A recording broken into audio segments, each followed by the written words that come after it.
Assalamualaikum warahmatullahi wabarakatuh. Selamat pagi semuanya. Nama saya Azura Khairunisa, saya dari kelas 12 IPA 1. Kali ini saya akan menjelaskan materi PKN yang berjudul penyebab terjadinya pelanggaran hak dan pengingkaran kewajiban. Yang pertama ialah definisi pelanggaran hak.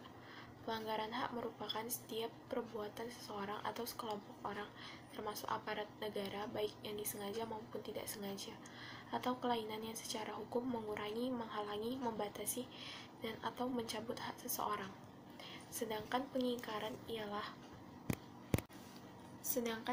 pengingkaran kewajiban ialah tidak melaksanakannya sebuah tanggung jawab yang seharusnya dilaksanakan oleh orang tersebut.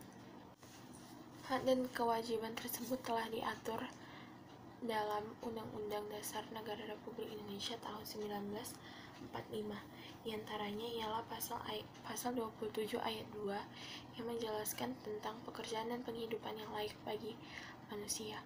Selanjutnya adalah pasal 28A yang menjelaskan tentang berhaknya seseorang untuk mempertahankan hidup dan penghidupannya. Selanjutnya ialah pasal 28D ayat 3 yang menjelaskan bahwa warga negara itu berhak memperoleh kesempatan yang sama dalam pemerintahannya. Dan ada pasal-pasal lain yang menjelaskan tentang hak dan kewajiban. Selanjutnya ialah contoh dari pelanggaran hak dan kewajiban. Contoh dari pelanggaran hak yang pertama ialah melarang masyarakat untuk menyuarakan pendapatnya. Maksudnya di sini ialah ada orang yang membatasi seseorang untuk berpendapat dalam sebuah kelompok atau dalam sebuah musyawarah. Yang selanjutnya ialah memaksa kehendak kepada warga negara lain. Maksudnya di sini ialah dalam kita berforum, kita mengeluarkan pendapat, terus ketemu sama pendapat yang beda, tapi yang orang pertama mengeluarkan pendapat ini mengharuskan orang lain itu mengikuti pendapat yang dia sampaikan. Maka dari itu termasuk pelanggaran dari hak. Kemudian ada contoh pelanggaran kewajiban. Yang pertama ialah tidak membayar pajak. Yang kedua, merusak fasilitas di tempat umum. Yang ketiga, tidak ikut serta dalam membela negara.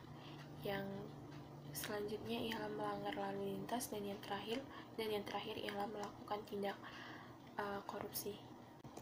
Ada beberapa faktor yang menyebabkan seseorang melakukan pelanggaran. Yang pertama, sikap egois atau terlalu mementingkan diri sendiri. Yang kedua ialah kesadaran berbangsa dan bernegara yang rendah. Selanjutnya ialah munculnya sikap intoleran. Kemudian adanya penyalahgunaan kekuasaan. Selanjutnya adanya penyalahgunaan teknologi, dan yang terakhir aparat penegak hukum yang kurang tegas. Maka dari itu kita sebagai warga negara yang baik seharusnya kita bisa menyeimbangkan antara hak kita dengan kewajiban yang harus kita lakukan. Dan kalau bisa sebaiknya kita tidak melakukan pelanggaran terhadap hak dan kewajiban sebagai warga negara.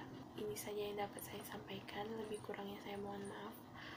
Assalamualaikum warahmatullahi wabarakatuh.